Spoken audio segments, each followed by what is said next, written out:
Hello everyone, Shabbat Shalom. This is Autumn again with Married to an Old Man Ministry. Do not freak out if my hair looks a little purpley at the end. I got one of my good friends who always does my hair. She fixed the color, and so no more yellowy, orangey in. But for some reason, it just happens to love that purple tone that was actually in the color that she used, and so it kind of clung to it. So I'm walking around for the next 2 weeks looking a little lavendery on the ends. Not the big a deal because I am off for winter break, Christmas break at where I work. So it's okay. I don't look that unprofessional because, well, I'm staying at home in my jammies almost every day, except for when we go out and about. But no big deal. No big deal to me. Okay, so we are on Psalm number 5. Psalm number 5, which you will be watching this later, but I'm just recording this today. It is right now December 22nd. My daughter is with her grandmother because it is her birthday. Happy late birthday on that one. But she knows happy birthday for this real day. Okay, Psalm number 5. Hear my words, O Lord. Understand my meditation. Hearken unto the voice of my cry, my King and my God, for unto thee I do pray. Hear my voice in the morning, O Elohim, for the morning will I direct me unto thee, and I will wait. For thou art not a God that loveth wickedness, neither shall evil dwell with thee. The foolish shall not stand in thy sight, for thou hatest all them that work iniquity. Thou shalt destroy them that speak lies, and the Lord will abhor the bloody man and the deceitful. But I will come into thy house, and in the multitude of thy mercy, and in thy fear will I worship toward thee, holy temple. Lead me, O Lord, in thy righteousness, because of mine enemies. Make thy way plain before my face. For no consistency is in their mouth. Within they are very corruption. Their throat is an open sepulchre. Ooh, we're going to get on that. And they flatter with their tongue. Destroy them, O God. Let them fall from their counsels. Cast them out of the multitude of their iniquities, because they have rebelled against thee. And let all them that trust in thee rejoice and triumph forever. And cover thou them, and let them that love thy name rejoice in thee. For thou, Lord, wilt bless the righteous, and with favor wilt compass him as with a shield. Okay, this is a Psalm of David. And David was oppressed with the cruelty of his enemies, and fearing greater dangers, he called unto the Lord, showing how requested it is that God should punish the malice of his adversaries. Okay. So, I want y'all to know, this is a great psalm to pray over yourself. Okay? This is a great one to, when you are praying, to pull out and to read and to say, Lord, I declare this over myself. Lord, mighty God, this is what your word said. This is what David cried out to you. I am crying out it as well. I'm crying out this prayer as well. You can do that. I know a lot of people think, oh no, you can't do that. But when you start learning these Psalms and you start reading them, you will realize that a lot of them, are prayers or songs and things like that, that you yourself can read them out to the Lord as your cries out to the Lord. And actually, it will help teach you how to pray in the natural voice. It's one thing to pray in tongues and to pray to the Lord that way, but it's another thing when you are actually praying like this, just speaking regularly, praying like that. Those are two totally separate things. It is so easy, especially when you're praying in tongues, to get into the presence of the Most High. It's so easy to do those kinds of things, but it's a lot harder when you are just praying out to do it that way, to get into His presence. It's much harder to, because your flesh doesn't want to get into His presence.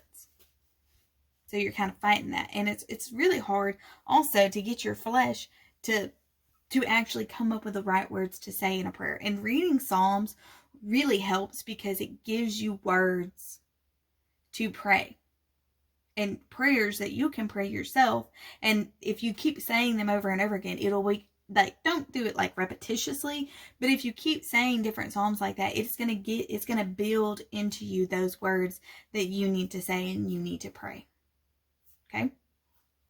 And then you won't be so afraid when somebody calls on you in church to say, hey, lead us in a word of prayer, instead of going, oh no, can somebody else do it? You'll be like, sure, yeah, I can do it.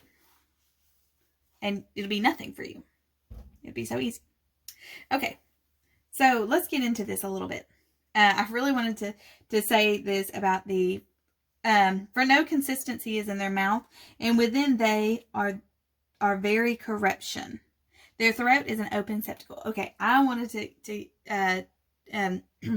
point on that one. A sepulchre. Okay, so that's basically, basically it's saying a tomb.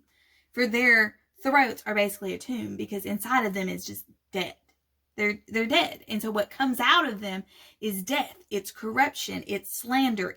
It's no good. No good is coming out of them. Now, I know that today you can see people that are that way, that no good ever comes out of them, that what they speak is death. They don't speak life. They're not saying life. They're speaking death. And their tongue is a lot of flattery. They're going to say stuff that sounds good to others, but behind it is nothing. There is nothing behind it because they are nothing but corruption. They are nothing but, they are nothing but lies and deceit, pretty much. Sure, now some of the stuff they say may sound good, and I'm sure you know people that are that way, that what comes out of their mouth sounds really pleasant to the ears, but behind it, there is no action. Behind it, there is no meaning. Behind it, there is nothing sufficient. There is no actual God behind it. You will see those things. The foolish shall not stand in thy sight, for thou hatest all of them that work iniquity. I want to really drive this home. Okay? What is iniquity? Iniquity is when you say that something is a sin. Okay? You know it's a sin. But when you do it, it's not a sin. That's iniquity. When someone else is doing it, you know it's a sin. But when you're doing it, it's not a sin because, you're covered under grace and you're covered under all this stuff. And so you the one working iniquity.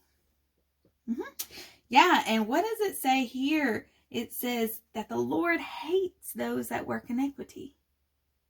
For they shall not be in his presence. Because he is not going to have things that he don't like in his presence. He's not going to have those things that he says that you shouldn't do allowed in his presence. Oh, yeah. It ain't going to be allowed even in his presence. Even in his presence. Have you ever gone to a church?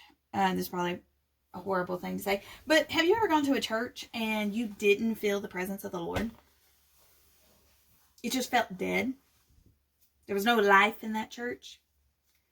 That's because the Lord ain't where iniquity is.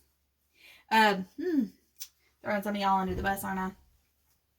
Yeah, you go into some churches and there is so much life. There is so much joy. There's so much happiness. It's just full. You can just, listening to the pastor, listening to the worship leaders, the song leaders, whatever you want to call them, listening to them, you just feel the presence of the Lord there while they are ministering. I mean, you can just feel it. And then other churches, though, you go into, you don't feel it. And there's your reason. There's your reason. So next time you go into one of those churches that feel a little dead, start praying for them. Start praying for them. Because they don't even realize what they are in. Okay. Foolish shall not stand in your sight. Those, you see so many times that it talks about the fools and the wise. Okay. Proverbs gives so many great examples of what a foolish person is and what a wise is. And a wise person is someone who, seeks after the Lord, who studies his word, who lives by his word. Those are the wise. The foolish are those who do not seek the Lord, who do not reverence God, who do not study his word, who say that it is unnecessary, things like that, or say some of his word is unnecessary. Those are the foolish people, and they will not stand in his sight. And we need to really be aware of that because of the times we are living in. Okay? And then here we'll look at verse 11. It says, and let them that trust in thee rejoice and triumph forever. Cover thou them, and let them that love thy name rejoice in thee. For thou, Lord, wilt bless the righteous, and with favor wilt compass him as with a shield. Okay, so this is talking about the righteous. He will bless the righteous. He will cover them as with a shield. You will be protected. And he to let them rejoice and triumph forever. Let them rejoice and triumph forever. Rejoice in thee. That is where your joy comes from, is the Lord. And you will rejoice and triumph forever if you trust in him. By having your trust in him.